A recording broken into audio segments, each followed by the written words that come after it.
Dr. Temple Grandin is an acclaimed animal behaviorist and animal science professor at Colorado State University. She is the subject of the 2010 film Temple Grandin, which focuses on her start in animal agriculture. Dr. Grandin has become a prominent author and speaker both on autism and animal behavior. Diagnosed with autism as a child, Dr. Grandin credits her mother and mentors for helping her overcome her difficulties and pursue her interests. Hi, Temple. Welcome to Embracing Autism. Well, it's great to be here tonight. I wanted to start off just by learning a little bit about you. So, if you could just tell me a little bit more about your journey in advocacy and what inspired you to start speaking about autism. Well, I had no speech till age 4. I had very good early intervention. I was in really good early intervention by 2.5 years old. Really important. I want to give a lot of credit to my speech teacher, my mother who taught me to read when I was 8 with phonics, my 3rd grade teacher, my science teacher who motivated me to study. I had a lot of good mentors. Now, I started out just, working on designing equipment in the cattle industry. I was livestock editor for our state farm magazine. So in the beginning, it was all about livestock. There wasn't any advocacy. Then I was invited to a few meetings. It started out with the occupational therapists because they really understood the sensory issues. And then at one of these meetings I was invited to, I was approached about doing a book. And my very first book, Emergence Labeled Autistic, it was done in the mid-'80s. So it's something that sort of gradually grew. But the thing I want to emphasize is autism is an important part of who I am. But what's made my life fulfilling is having an interesting career. And I've worked with a lot of people that are undiagnosed autistics in building equipment, people that owned metalworking shops, multiple patents. And they start out with shop class in school. And I'm really glad to read in today's Wall Street Journal that Maine is putting that back into their curriculum with a lot of good success. This is something that's really important. And I've worked with many undiagnosed autistic people. And when I go to conferences, granddads come up to me constantly and tell me, oh, I found out I was autistic when the kids got diagnosed. But granddaddy or grandmother had a decent job because they had paper routes when they were kids. They learned how to work starting at a very young age. So now we don't have paper routes, so we need to replace it with something. And it's very important that these kids learn how to do a task on a schedule outside the family. How about walking Mr. Jones's dog, somebody else's dog? Maybe a church volunteer job. I talked to a young lady who was 12, and she was very proud. She was the church's coffee lady. These things cost nothing to set up. And they teach these really important skills that are different than academic skills. Because where I'm really seeing a problem is that teenage kid is not making that transition into independence in the world of work. That's where we've really got a problem. Yeah, I do feel like now that we've entered that kind of like era of technology, that's become more problematic now because people are on screens and our kids are on screens a lot more. So they're not really getting that kind of, I guess you could consider it kind of like an early intervention. What would you consider an early intervention strategy as like an effective method for children who are autistic? To do what? Transfer to independence or transfer to work? I guess for like developing these sorts of independent Well, skills. let's just start things like getting a little allowance, maybe do some jobs around the house, learn how to save money. I was doing that 7 and 8 years old. Back in the 50s, I got 50 cents a week. That's about $5 today. And I could buy 5 comics with that. But if I wanted a 69-cent airplane, I had to save for 2 weeks. I was learning that at a very young age. And I was learning about saving money. These things are not hard to set up. You can get kids' bank account debit cards. That kind of stuff needs to be started very young. And you put just a small amount of money in it. And getting them starting to learn how to manage it. And the thing I'm seeing today is they're not learning any life skills. I'm appalled at the number of 16-year-olds that have never gone in a store by themselves and bought something by themselves. I am running into this all the time. Too much is being done for them. Well, in fact, I taught one girl how to shop. They came up to me at some airport somewhere. It wasn't Denver, it was somewhere else. And we were sitting in the gate and they wanted to get a picture. And I said, fine. And they got a picture. And then I said, have you ever shopped? I handed her $5. I said, go in that shop across the hall and buy something. And she bought a drink and brought the change back. It's the first time she ever bought anything. Now, it was right there. We could sit in that gate room and we could see that store. This was a baby step. But these baby steps are not getting taken. And Right. I'm really concerned about this. Yeah. So let's say that there's some of these like baby steps. I assume they would probably differ according to age and also, I guess, the complexity of the autism diagnosis. Well, What are I like to keep it simple. There's Mhm. some autism diagnosis is a behavioral profile. And your ranges from Einstein to somebody who may have very bad epilepsy and be nonverbal. And then you've got the nonverbals that can learn to type independently. All right, let's just say we've got an autistic person, child, let's say 11 years old. They're socially awkward, but they're fully verbal. That would have been me. And I was shopping at that time. Also, another thing that was done in the 50s is when kids were 7 or 8, this was done with all kids. You put your good clothes on, and when the parents had a party, you had your little hosts and hostesses, greet the guests, serve the snacks, take their coats. That cost nothing to set up. And I'm realizing the skills that taught. Easy thing to do. And then we got to do some paper route substitutes. It's walking Mr. Jones's dog, and they're going to do it at 7 o'clock, and the dog's going to be taken to where he wants it walked. So you've got to learn how to do a job outside the family. It's really, really important. Do you think All the things I've recommended cost almost nothing to set up. Do you think that it's possible to gain kind of the same type of skills through pretend play? So, like, if you're pretending to walk a dog or you're pretending to put a party together? No. So, what's the difference there? It's not the same as walking the real dog. And virtual's not the same. No. So, you recommend they do it? No, they actually need to walk that dog. And this is something that can be set up in the neighborhood. And then the instant they're legal, they need to get real jobs. Now, there's a few accommodations we need to make here. I want to avoid rapid multitasking chaos at the McDonald's takeout window. Don't go there. The processor speed is too slow.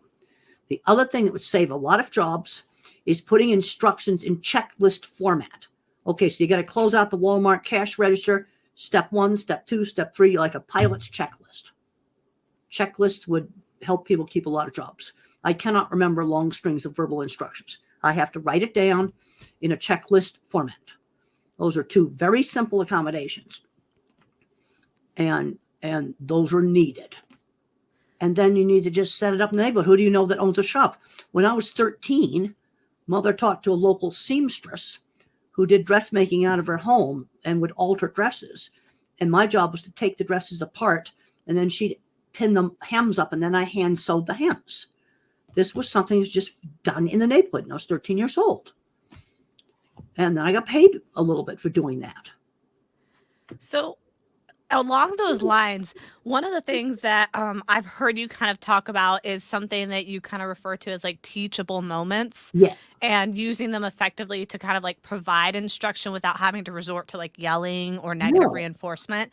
Can you talk a little bit more about what that means or what that would look like? Well, let's say we're sitting at the table and we had sit-down meals when I was a child. And I would recommend to parents that we need to have at least one meal. It's a sit-down meal.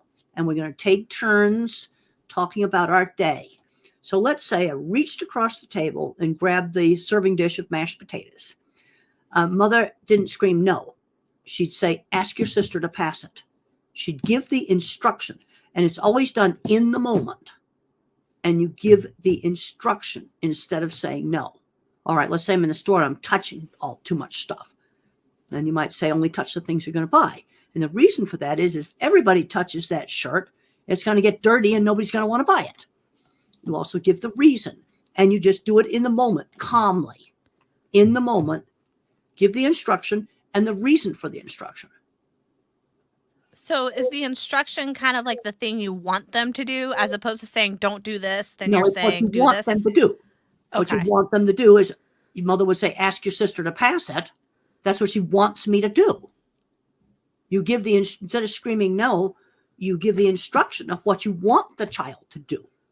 Yeah, that makes sense because I guess that's more straightforward and then it kind of decreases the complexity so the kid doesn't have to kind of think too hard through that process. No, you just give the instruction. And then Yeah. the other thing they used to do, and the thing is, every parent in the neighborhood did this.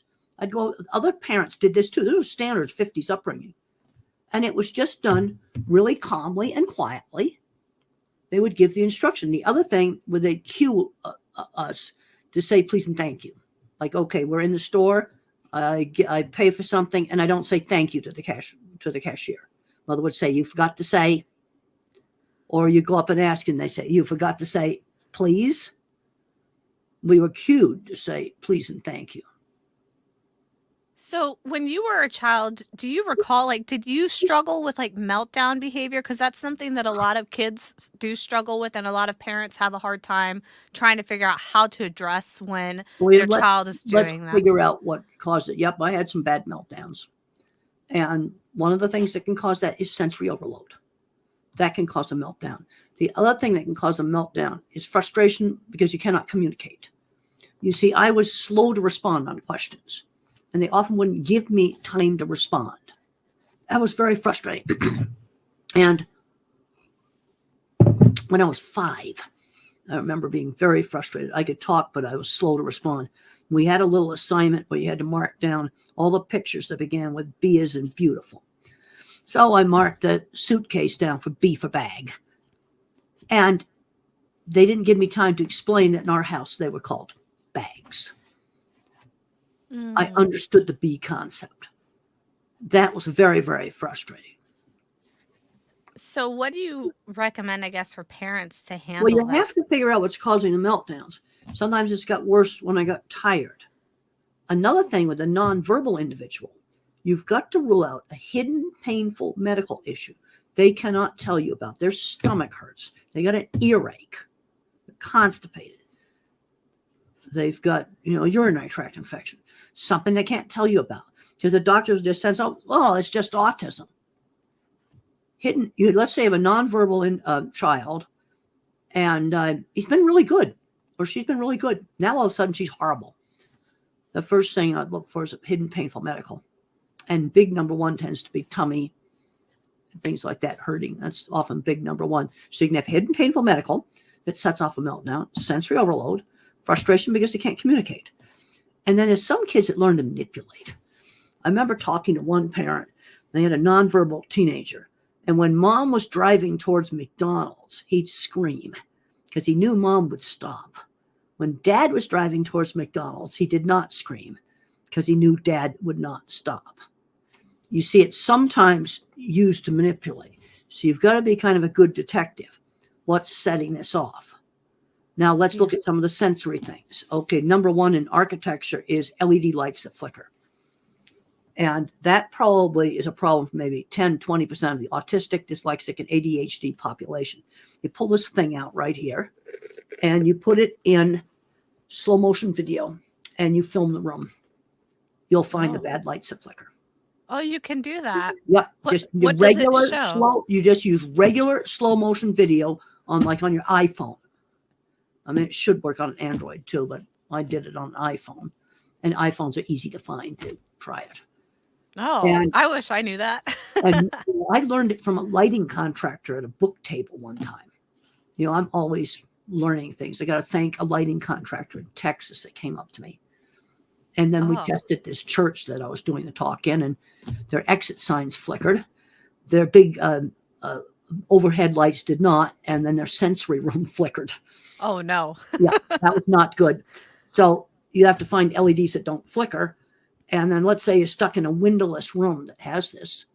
Well, then find an LED, little battery operated one that doesn't flicker, a real bright one, put it on the kid's desk. Because I'm always trying to find the way to fix this that's not expensive. The other thing with loud sounds, let's say the kid hates the vacuum cleaner. When I was 5, I was terrified of Mr. Russell's vacuum cleaner. Well, what should have been done? I should have been allowed to play with it, to turn it on and off and watch its bag inflate and deflate. Because if you let the child play with that and turn that thing on and off, that horrible thing on and off, it can turn into the favorite plaything when they control the noise.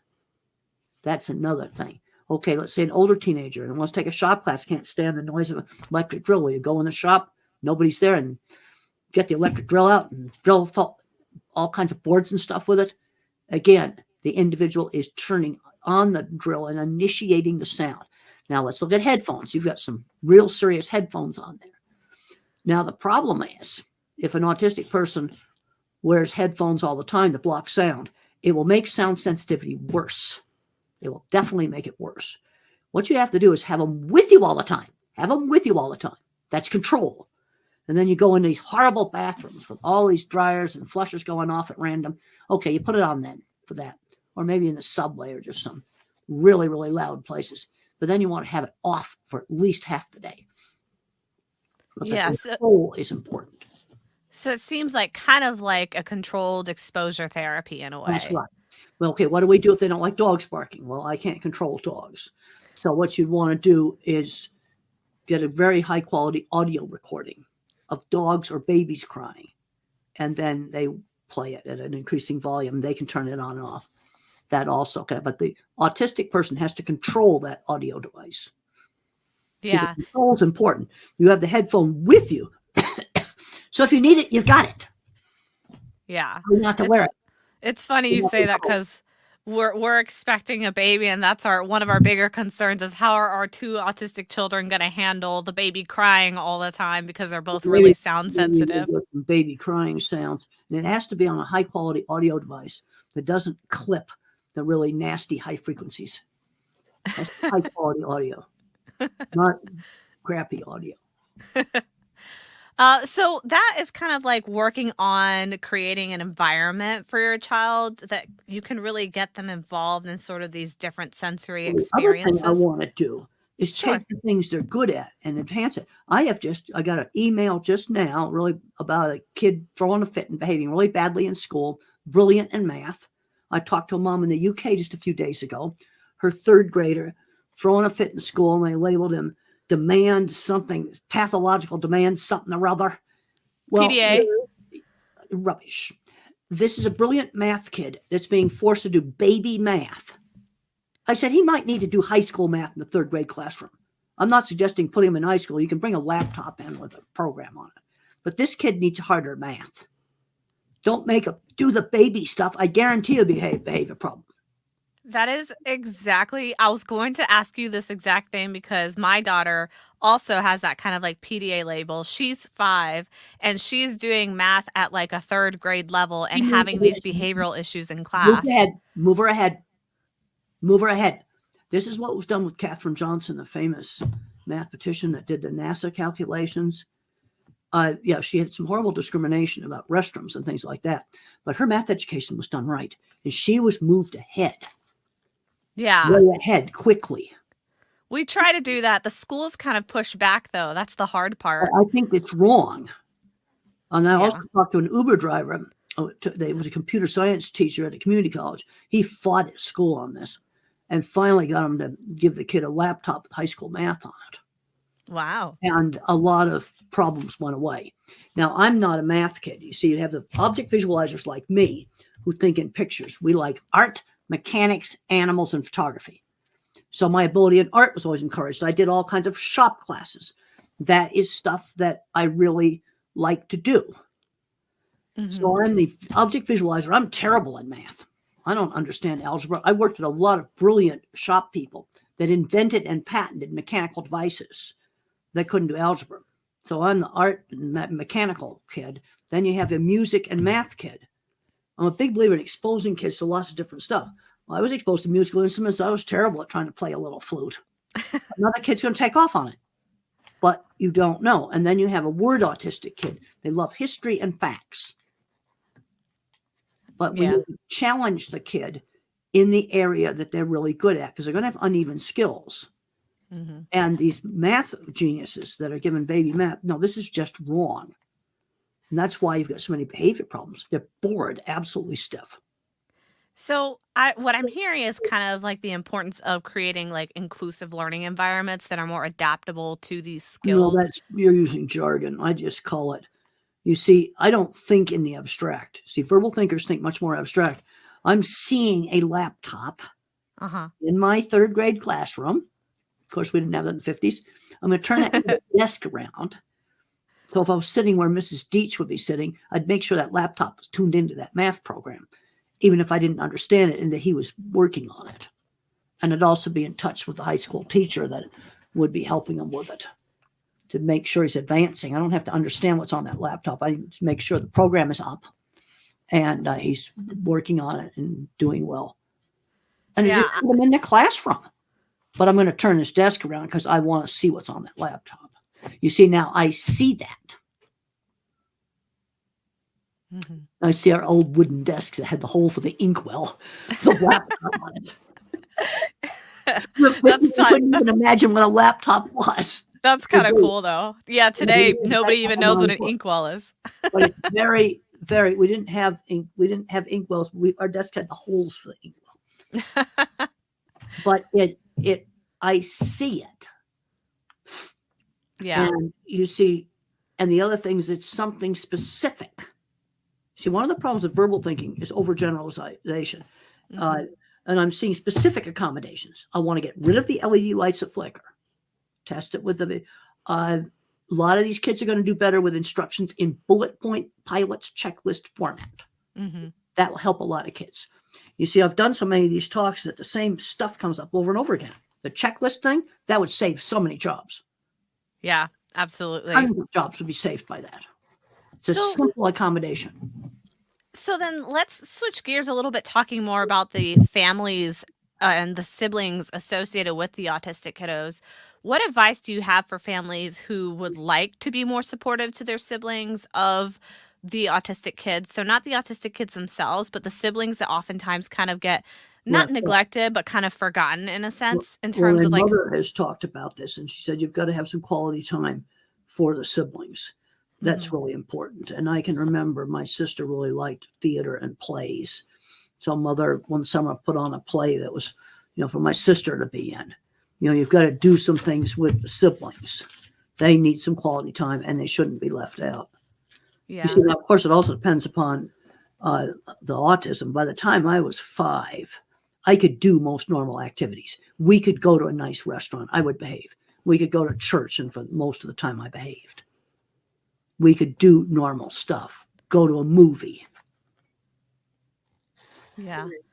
Do you have any recommendations on how to approach that conversation with siblings by any chance? Well, I think you need to just say that, just be perfectly straightforward about it and just say that there's certain things that I have a disability. I remember my teacher explained to the other children that I had disability wasn't visible like a wheelchair. And that was really good in elementary school because then the kids didn't bully me. Mm-hmm. That's called peer mediated intervention. But I think there's times where parents might need to go out and do something with the siblings, especially when they can't do normal activity. Okay, go to a football game. Now that's something by the time I was 7 or 8 years old, I could handle that just fine. Mm-hmm. But it's really hard if the autistic individual kid is so impacted that you can't do normal stuff like that. Yeah. Like go to a game, and I could go to a game and not have a problem. Yeah. So one of the things that kind of comes up in those sibling relationships sometimes is the parentification of the sibling, where they end up kind of having to take care of or feeling like they have to look out for the other child. Do you feel like there's any particular ways that you can help transition that autistic child to be a little more independent in those scenarios? Well, absolutely. One of the problems is the moms do too much for them. This goes back to the kid who's never gone shopping by themselves. Mm-hmm. They're not learning they're not learning to do laundry. They're not learning. I ended up going to a special boarding school because I got kicked out of a regular school for fighting, throwing a book. And one of the things we did is every week we would load up in a van and we'd go to the laundromat, do our laundry. And then I had a small amount of money in my account and we'd go buy stuff, one of those little things. And I'm realizing how important those trips were because I was going in stores and buying stuff and I had a limited amount of money in the account. It was like $25 or something a month. Now that's probably like $200. It was a small amount of money and I had to be careful how I spent it. You see, that also taught budgeting. Kids are not learning stuff that basic. And what age do you think you can start teaching budgeting? Like what age would you start having a kid try to go into like the dollar store or something and buy dollar something? store, 8 years old. 8 years old. Yeah. All right. We're buying gas. Let's take a nice gas station. Find the pump where you can see right into the gas station. Send the kid into the shop to buy a jug of milk while you're pumping the gas. And I had one mom go, I don't think I have the guts to do that. I thought of a good job for maybe teenagers. Dollar stores are usually a mess. You've got, one frazzled manager trying to do everything. Well, that teenage kid can go in that dollar store and help him clean the joint up. Actually, that kind of leads to another question. So sometimes, like my children, for example, like if they get into like an autistic meltdown where they get really overwhelmed, they might throw things, or they might make a mess, or they might do something and like lashing out. Like you how mentioned, you old are threw your a book. kids? How So old are mine, they are going to be 5 and 6 in like really the next still 2 little months. kids? Yeah. Yes. So I was wondering, in your experience, do you feel like it's appropriate with autistic children to try to, I guess, teach them like, hey, if you're going to make this mess after this meltdown, you need to pick it up, even if it was like maybe sensory related No, or. they still need to pick it up. And Okay. then we had a rule when I was 6 and 7. I had a meltdown either at home or at school. There was no TV for one night, just one night.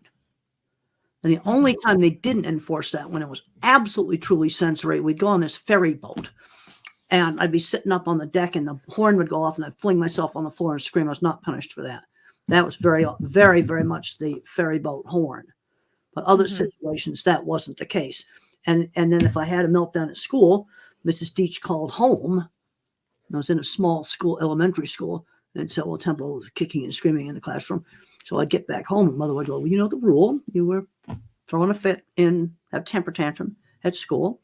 There'll be no television tonight for one night. Just took it away for one night. That's all. Just one night. Yeah. One of the things that I learned from that is that when I have to give consequences, I have to make sure that I'm giving it to them basically right after the incident, because they don't seem to retain the connection if it's like something that happens at the grocery store and then you come home. I did. Now, are your kids fully verbal? Yeah, they're fully verbal at this point, but Yeah. they have kind of like more auditory processing, and they do, like the youngest one, she has more of like a processing delay. So she's verbal, but it takes her a while to process what you're saying, and it takes her a while to put her words together before Well, you she can see, say it them. takes time. You see, they're like a phone with one bar of service. It takes time to download the web page. So, DSL. yeah. Yeah. So what would you recommend in those scenarios then? Like if they were out, like if something like that happens while you're out and you're not home, do you think that they would still be able to make that association with the Well, I punishment of think like that no you need TV? to clean it up. And when I was a teenager, I kicked a hole in a wall in our house. I'll tell you what the penalty was: fixing it. It took 2 full days. Because after getting the plasterboard and fixing that, sanding it, I then had to paint an entire section of wall. Otherwise, it would have showed. I never forgot that. So it seems like your mom knew what she was doing. She just said, you're going to have to fix it. And she knew I could fix it. Well, I had to go buy the stuff, the plastering compound, and get some of the paper tape. It was a fairly small hole, so I stuffed it full of newspaper, put the tape on it, then you put the stuff on it, and then you have to let it dry. Then you got to sand it really nice, and then come back a day later when it's dry and painted it. And I had to paint an entire section of wall.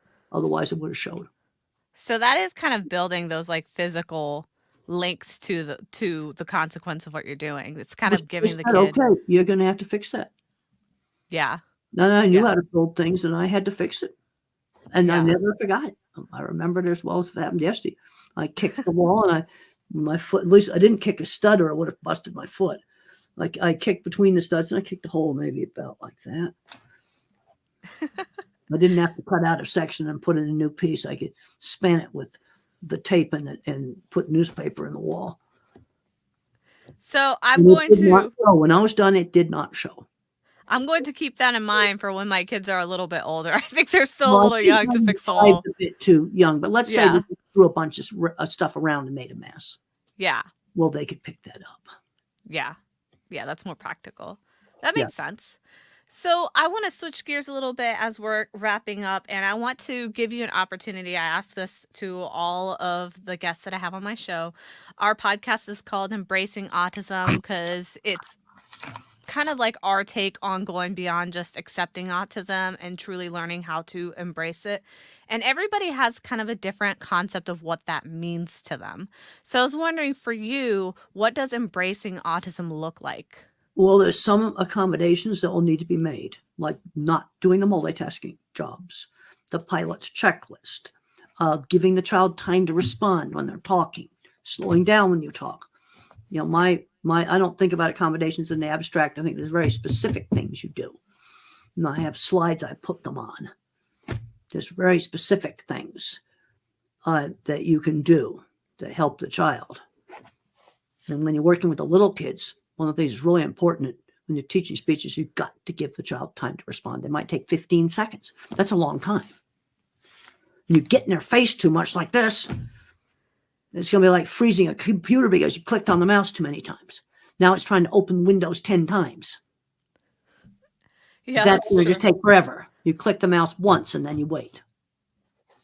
That's absolutely true. I feel like I see the gears turning in my kid's head when that's happening. So, Temple, thank you so much. I wanted to ask if you have any resources or, I think you said you had a book or something Well, that I you could have my share with book, my this audience. visual thinking book's really good, especially for some of the older, fully verbal kids. Talks all about how we need their skills, different jobs, visual thinking, the hidden gifts of people who think in pictures, patterns, and abstractions. I have another book called The Way I See It. It's a lot of little short articles that has a lot of practical tips. And then I also have books for older people, like Different Not Less. That's 18 people diagnosed later in life, telling their stories in their own words. I got a lot of insight when I edited that book. And then there's my autobiography, Thinking in Pictures. And I talk in that, got it right here, talking that strictly about my personal experiences, thinking in pictures. Then I have my children's project books. We want to get them off the devices, and kids don't tinker anymore. I spent hours tinkering with little parachutes made out of scarves and little bird kites. Oh, there's one other little thing. You notice how on the back of that's light blue? Mm-hmm. Some kids that are dyslexic will have problems with the print jiggling on the page. And it's only a subgroup, but sometimes try different pastel papers. I will. Print light blue, light gray, light lavender. Print the book or the homework on pastel paper. Just try it. Let the kid pick out the color. And I would say it doesn't work for all dyslexics. It may only works 10% of the time, but when it works, it really works. Now, the problem with trying to diagnose it is that autism is too variable and heterogeneous, and it only works on a subgroup of dyslexia. But I have seen that work. I've seen it save college careers. I had a student where it was tan paper. When she left, we had a whole closet full of tan paper. It took a year to use it up. But That is really interesting. You see, I like to talk about really specific accommodations that we can do that can be really helpful, and none of them are expensive. I'll have to try that one on my husband because he's dyslexic. Well, it only is going to work on the ones that tend to see the flicker of certain LED lights. Mm. And they'll complain that they'll see the print move. Now, if he doesn't have that problem, it's not going to work.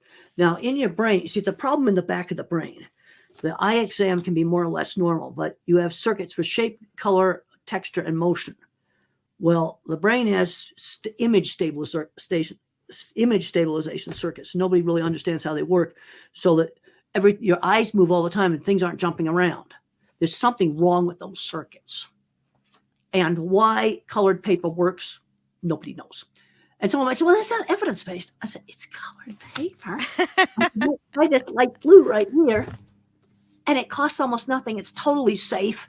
And it might take you 15 minutes to try it. Yeah, you might as well just try it.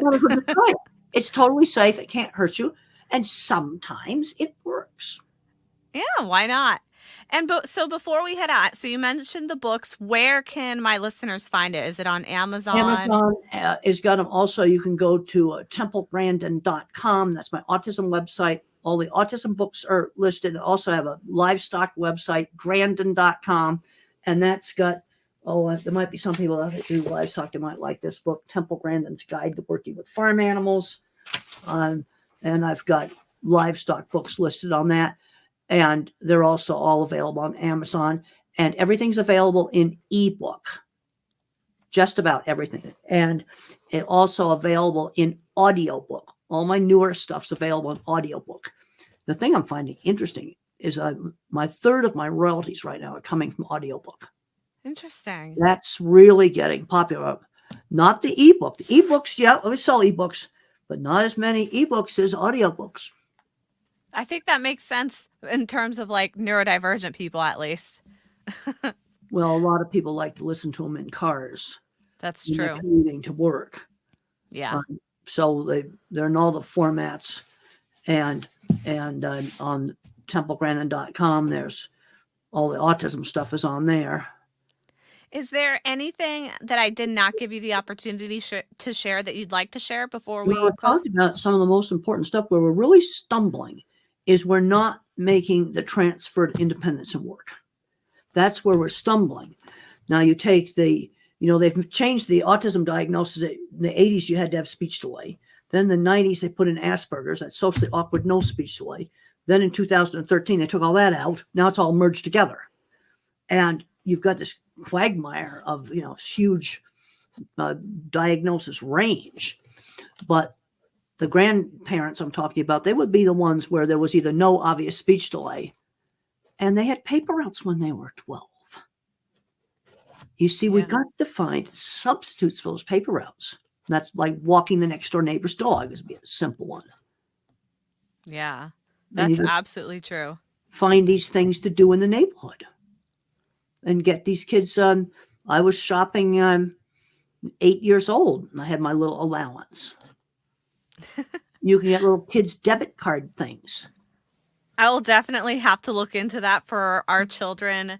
Dr. Grandin, thank you so much for coming on to the podcast today. We really appreciate your insights, and I hope you enjoyed this conversation as much as we did. Well, I did, and I hope it's going to help some kids out.